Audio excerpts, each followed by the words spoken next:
if I catch you dragging, if I catch you doing like this on your face. Makeup tutorial for dummies. No, you're not a dummy, but this is episode 2 of makeup tutorial. In the last episode we talked about the things that you should get, so now this is how to apply the product that I told you to get. So first of all, we talked about the moisturizer. I've applied my moisturizer and you let it to sit in. After your moisturizer, you go in with your primer. I apply my primer on my T-zone area, like places are most likely to sweat, but I don't apply it under the eye because I saw someone talk about not applying it under the eye, and I tried it and like it works, because they say if you apply it under the eye it will make your makeup crease. I don't just want to try, but I tried not applying it under the eye and it wasn't really a problem. On today's tutorial, I'm going to be giving you guys the simplest form of makeup. As I'm waiting for my primer to dry, settling into my face, I go in with my hair wax, which is like eyebrow tamer, eyebrow gel. This is just to brush off the hairs of the brows to make them align well. So when you apply, you brush it up using this spoolie, or you can use an old mascara one. And remember, do not use too much of the hair wax on your eyebrow. It's not edges that you are drawing, so just use very little, just to raise the brow and make them stay one place. I go in with my powder puff and then I touch like little powder just to remove the excess oil on the brows. You get me? Just to remove the excess oil. When you apply your foundation, make sure your primer is a bit tacky on your face. You know that, okay, yeah, it has settled in properly. I told you guys I always mix my foundation, so I go in with a very dark shade of foundation and then a light shade of foundation. This is so it will match my neck, because this one matches my face but it doesn't match my neck. It's way brighter than me, and this one is way darker, so just come in the middle. So apply the foundation on your face. You don't just go in with the foundation from the bottom on your face. No, at the back of your hand. If you don't have the makeup plate or that makeup plate that they put this in, you can put it behind your hand. Me, I'm mixing the two, so I've mixed them together, so I apply it. So this flat brush in your set of brushes is used for applying your primer or your foundation. So you get it from here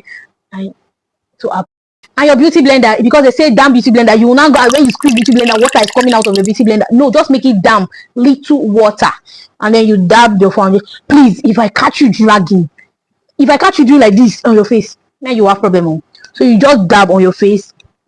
It takes time. Foundation, now for me to compare the brush or beauty blender, I would 100% for a beginner choose a beauty blender because it's easier for blending than a brush. And then for my brows, I'll just go in light strokes. Like for my brows, the way I feel it's easier to draw brows is use the same shape. Like when you're carving your brows, make sure like it goes with a shape that you would fit your face. So when you are drawing, you don't have to go and draw unrealistic shapes on your face. If you have a small natural brow, there's no reason why you should be filling in brows that are so unrealistic. Your brows will now be small, there you will not see those ones that will not start from here. With my tiny brows, I'll now go and start no, draw the same shape of eyebrows that you have, so it will be easier for you.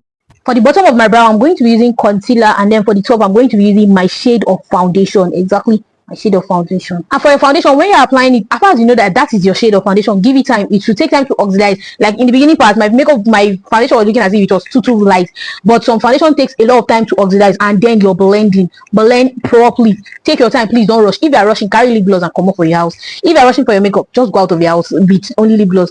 So for the harsh lines on the brows, I'm going to use powder to cover them up later to make them look like good. Your brows should not look like what they carry from paper and plaster on your Disney. This is something that it doesn't have to look like twins. Brows are sisters, not twins. Like see and see. So the next thing we are doing is our concealer. I have the light shade that I'm just going to put here. So I want to lift my face, and yeah, this is the technique I use. Very small. Yeah.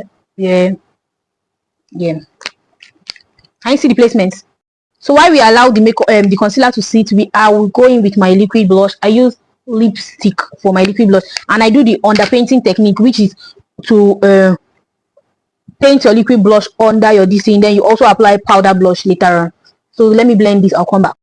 Can you see my blush placement, like on the apples of my cheek, and then I carry it up, like it gives me a nicer finish. So carry it up here, and you could also try it up to your hairline.